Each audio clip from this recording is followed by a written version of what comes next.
Hi అండి, అందరి నమస్కారం. నేను మీ మధ్యమడి మీరత్నం. ఈరోజు మనం వీడినందు ఈరోజు తారీఖు ప్రకారం డిసెంబర్ 17వ తేదీ. ఈ 17వ తేదీ వరకు ఉన్న అప్డేట్లో భాగంగా ఆంధ్రప్రదేశ్ రాష్ట్రంలో నిన్న ముఖ్యమంత్రి గారు జిల్లా కలెక్టర్లతో సమావేశం ఏర్పాటు చేసుకున్నారు. అది రెండవ రోజు. ఓకే, అందులో పెన్షన్కి సంబంధించి చాలా ఆసక్తికరమైన చర్చలు అయితే జరిగాయి. కాబట్టి అన్ని విషయాలు ఒకసారి మనం చర్చించుకుందాం. ఓకేనా? అందులో ముఖ్యంగా పెన్షన్ల వెరిఫికేషన్ అనేది లేటెస్ట్గా డిసెంబర్ 9, 10వ తేదీలో రాష్ట్ర వ్యాప్తంగా ప్రతి జిల్లాకి ఒక సచివాలయాన్ని పైలట్ ప్రాజెక్టుగా తీసుకున్నారు. పెన్షన్ల వెరిఫికేషన్ అనేది చేయడం జరిగింది. ఓకేనా? దాని యొక్క ఉద్దేశం, దాని యొక్క నేపథ్యం ఏంటి అనే విషయాన్ని కూడా నేను చర్చలోకి వచ్చింది. అదేంటంటే, ఆ కలెక్టర్ల సమావేశంలోనే బోగస్ పెన్షన్లకు సంబంధించి 6 లక్షలు మేము గుర్తించామని సెల్ఫ్ డిపార్ట్మెంటు మంత్రి నాదెండ్ల మనోహర్ గారికి తెలియజేసినట్లయితే ఆ సందర్భంగా తెలియజేశారు. కాబట్టి రాష్ట్ర వ్యాప్తంగా 6 లక్షల బోగస్ పెన్షన్ని మేము గుర్తించాము అని సెల్ఫ్ అధికారులు చెప్పారనమాట. దీనికి ముఖ్యమంత్రి గారు కూడా ఒక 3 నెలల అవకాశం ఇచ్చి దీనిపైన సమగ్ర విచారణని జరిపి ఆ తర్వాత పూర్తి డేటా తీసుకుని అనేది చెప్పడం జరిగింది. ఆ తర్వాత నేను రివ్యూ చేస్తాననేది చెప్పడం జరిగింది.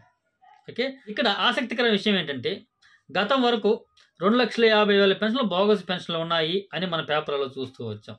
ఓకే, ఇప్పుడు రీసెంట్గా అది 6 లక్షల వరకు గుర్తించామని అయితే అంటున్నారు. అదే సమావేశంలో ఒక కలెక్టర్ గారు మాట్లాడుతూ, పైలట్ ప్రాజెక్టు కింద మేము ఈ పెన్షన్ వెరిఫికేషన్ అయితే చేయించాం సార్, కానీ అందులో ఒక చోట 10,958 పింఛన్లు మేము వెరిఫికేషన్ చేయించగా 563 పెన్షన్లు బోగస్ అని తేలింది. అంటే ప్రతి 10,000 పెన్షన్లకి దాదాపు ఒక 500 పెన్షన్లు బోగస్ అని తేలుతున్నాయి అని అయితే అంటూ ఉన్నారు. దీనిలో ఎక్కువగా బోగస్ పెన్షన్లు ఎవరు ఉన్నాయంటే దివ్యాంగ పెన్షన్లు. అంటే వీళ్ళు హ్యాండిక్యాప్డ్స్ అనేసి సదరం సర్టిఫికేట్ తెచ్చుకుంటారనమాట. సో ఇవి ఎక్కువగా ఉన్నాయి అనే విషయం అయితే అక్కడ కలెక్టర్ గారు అయితే ముఖ్యమంత్రి గారు తెలియజేశారు. ఓకేనా? దీనికి సంబంధించి ముఖ్యమంత్రి గారు కూడా స్పందిస్తూ, బోగస్గా సర్టిఫికేట్ పెట్టి పెన్షన్లు ఎవరైతే పొందారో, అంటే వాళ్ళు అనర్హతగా ఉన్నా కూడా ఎవరైతే పెన్షన్ పొందారో వాళ్ళ దగ్గర అందరి దగ్గర కూడా ఆ అమౌంట్ మొత్తం కూడా మళ్ళీ రికవరీ చేయండి. వీలైతే వాళ్ళపైన కేసులు కట్టండి. దాంతోపాటు వాళ్ళకి ఎవరికైతే శాంక్షన్ చేశారో ఆ అధికారుల పైన కూడా కేసులు పెట్టండి. ముఖ్యంగా సదరం సర్టిఫికేట్లు చాలా చోట్ల కూడా వాళ్ళు అర్హత లేకపోయినా కూడా అర్హత అని చెప్పించారు కదా, అలాంటి డాక్టర్ల పైన కూడా కేసులు పెట్టండి అని చాలా వివరంగా తీవ్రంగా అయితే చెప్పారు. ఓకే, కాబట్టి నిన్న జరిగిన కలెక్టర్ సమావేశంలో పెన్షన్కి సంబంధించి ఇలాంటి అంశాలు అయితే ముందుకు రావడం జరిగింది. నెక్స్ట్, ఇక్కడ మంచి విషయం ఏం చెప్పారంటే ముఖ్యమంత్రి గారు అనాథ పిల్లలకు కూడా పెన్షన్ ఇవ్వాలని ఆదేశించారు. అవును, అమ్మ నాన్న ఎవరు లేని పిల్లలు ఎవరైతే ఉన్నారో వాళ్ళకు కూడా సామాజిక భద్రత ప్రకారంగా మనం పెన్షన్ ఇవ్వాలి అనే ఒక మంచి నిర్ణయం తీసుకున్నారు. కాబట్టి ఇది చాలా మంచి నిర్ణయం ఇది. ఓకేనా? తల్లిదండ్రులు లేని పిల్లలకు కూడా పెన్షన్ వచ్చే అవకాశం ఉంటుంది.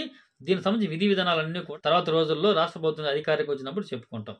ఓకే, మొత్తానికి రాష్ట్ర వ్యాప్తంగా 6 లక్షల పెన్షన్లు బోగస్ పెన్షన్లు ఉన్నాయని వాళ్ళు గుర్తించినట్టు. సో అవన్నీ కూడా వెరిఫికేషన్ చేసిన తర్వాత తొలగించే ఆస్కారం ఉంటుంది.